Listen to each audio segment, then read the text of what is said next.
BIM pristup u građevinarstvu omogućuje bolju komunikaciju između svih sudionika u svim fazama projektiranja, građenja i korištenja građevine, stvarajući temelj za donošenje odluka koje doprinose većoj efikasnosti i produktivnosti. Studio ARS već 30 godina implementira suvremene informatičke tehnologije, pružajući potporu ambicioznim graditeljskim pothvatima.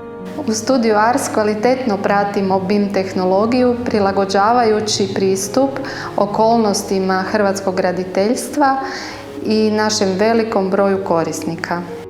Konstantno ulažemo u unapređivanje znanja kako bi naši zaposlenici mogli pružiti vrhunsku podršku korisnicima.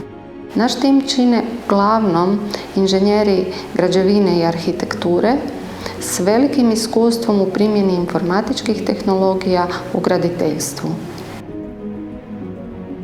Partneri nas prepoznaju kao poduzeće koje nudi kvalitetne softvere i neophodnu podršku za korištenje. Posebno smo se usredotočili na područje infrastrukture. Već 25 godina razvijamo Urbano, sveobuhvatnu kolekciju softvera za projektiranje i održavanje podzemnih cijevnih sustava, implementiranu unutar Autodesk platforme. Urbano koristi više od 3000 europskih tvrtki i organizacija. Suradnjom s domaćim i inozemnim stručnjacima gradimo svoje znanje i iskustvo u primjeni informatičkih tehnologija u graditeljstvu. Stotine kilometara vodovodnih i kanalizacijskih sustava diljem svijeta projektirani su upravo korištenjem softvera Urbano, koji je nastao u Matuljima nadomak rijeke.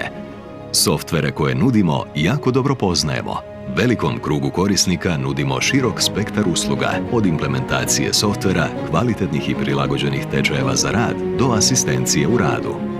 Naši djelatnici važan su dio kapitalnih projekata vezanih za implementaciju BIM pristupa u Hrvatskoj, poput izrade publikacije Smjernice za BIM pristup u infrastrukturnim projektima Hrvatske komore inženjera građevinarstva ili implementaciju BIM pristupa u Hrvatskim cestama.